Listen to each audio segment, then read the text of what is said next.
여러분 안녕하세요. 저는 한국어를 공부하고 가르치는 가천대학교 한국어문학과 교수 박형진입니다. 오늘 제가 여러분들과 함께 이야기할 주제는 대학에서의 이메일 쓰기입니다. 여러분들은 이메일을 자주 쓰시나요? 우리 학생들과 이야기를 나누다 보면 대학 생활을 하면서 이메일을 어떻게 쓰는 것이 좋을지 몰라 고민을 해본 경험이 있는 분들이 생각보다 많이 있는 것 같습니다.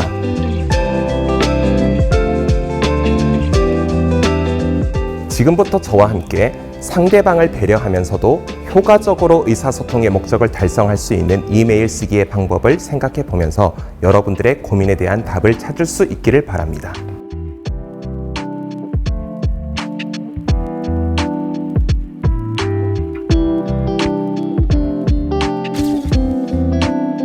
여러분, 좋은 이메일 쓰기란 어떤 것일까요? 이메일도 글쓰기의 한 종류이기 때문에 좋은 글의 요건을 생각해 보면 우리는 이 질문에 대한 답을 찾을 수 있습니다. 일반적으로 좋은 글이란 글의 목적을 잘 이룰 수 있는 글을 말하고 좋은 글이 되기 위해서는 적절한 형식과 내용이 필요하다고 이야기합니다. 다만 불특정 다수를 독자로 하는 보통의 일반적인 글과 달리 이메일은 특정 독자가 정해져 있는 글이기 때문에 상대방의 배려 또한 필요하다고 할 수 있습니다. 누군가가 꼭 그래야 한다고 정해놓은 것은 아니지만 현대 사회에서 이메일은 주로 공적인 업무의 영역에서 사용되는 경향이 있습니다. 현재 대학생의 신분인 여러분의 경우 이메일은 거의 교수님께 쓰는 경우가 대부분일 거라고 생각합니다. 따라서 독자인 교수님을 배려하면서 적절한 형식과 내용을 갖추기만 하면 우리는 아주 훌륭한 이메일을 쓸 수 있게 된다고 할 수 있습니다. 형식적인 측면에서 이메일은 크게 제목, 도입, 본문, 마무리의 네 부분으로 이루어집니다. 자, 그럼 이제부터 각 부분을 어떻게 쓰면 좋을지 이야기해 보도록 하겠습니다. 먼저 제목입니다. 모든 글이 그러하듯이 글의 핵심적인 내용이 잘 드러나는 것이 좋은 제목이라고 할 수 있습니다. 학생들이 보내는 이메일을 보면 간혹 제목이 안녕하세요 교수님께 라고만 이루어져 있거나 심지어는 제목이 없는 경우도 덜어 있는데요. 이는 적절하지 않다고 할 수 있습니다. 여러분들이 보내시는 이메일의 성격에 따라서 출석 관련 문의, 상담 관련 문의, 추천서 관련 문의와 같이 글의 핵심적인 목적과 내용이 잘 드러나도록 제목을 쓰는 것이 좋다고 할 수 있습니다. 여기에 더해서 이메일의 제목에 자신이 누구인가를 밝혀주는 것이 좋습니다. 왜냐하면 교수님은 여러분 메일의 이름만 보고 여러분이 누구인지 알지 못할 수도 있고 누구인지 알더라도 무슨 과목을 수강하는지 모를 수도 있습니다. 따라서 메일의 제목 뒤에 괄호로 여러분들이 수강하는 과목의 과목명, 학과, 학번, 성명을 써주면 교수님들께서 여러분들의 메일을 읽고 업무를 처리하는 데 큰 도움을 줄 수 있습니다. 이메일의 제목 다음에는 도입 부분이 필요합니다. 우리가 친구를 만났을 때 만나자마자 대뜸 내가 필요한 이야기만 바로 시작을 하지는 않습니다. 인사도 하고 안부도 나누고 한 다음에 본격적인 이야기를 시작하는 것처럼 글로 하는 대화인 이메일에서도 그런 과정이 필요하다고 할 수 있는데요. 이메일에서 도입이 바로 그러한 역할을 하는 부분이라고 할 수 있습니다. 이메일의 도입에는 부르는 말, 인사, 자기소개, 메일을 쓰는 목적과 같은 내용이 들어갈 수 있습니다. 이러한 내용을 잘 넣어서 박형진 교수님께 안녕하세요. 저는 한국어 문법의 이해 수업을 듣는 한국어문학과 누구누구입니다.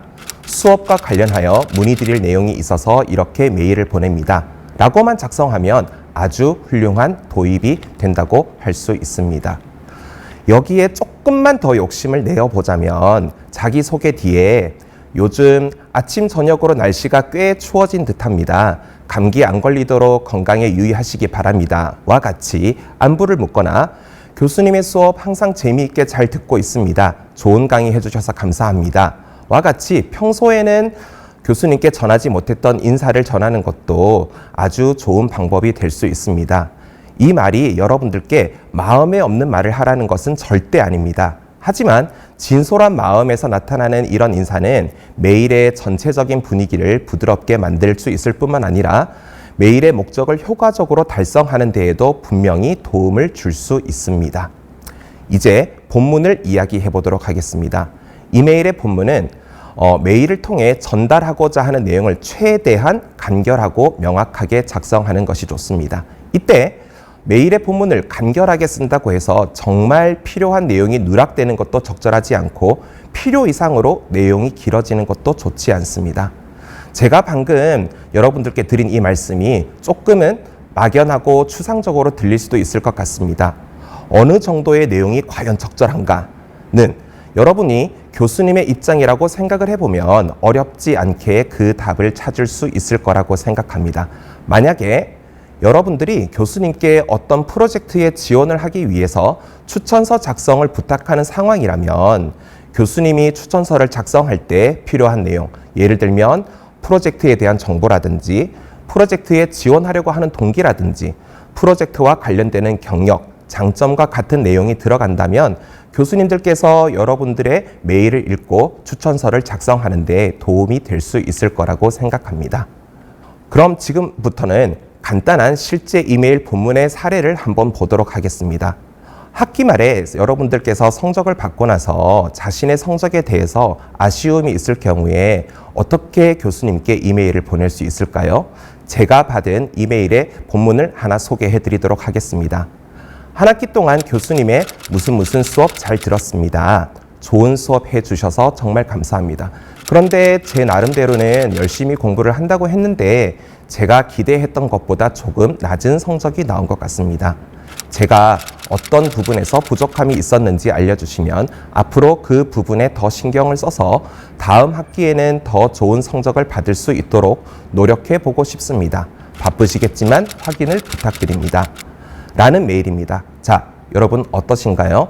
짧은 본문이지만 자신이 하고 싶은 이야기가 아주 간결하고 명확하게 잘 드러났을 뿐만 아니라 그 과정에서 상대방을 배려하는 마음도 느껴진다고 할 수 있습니다.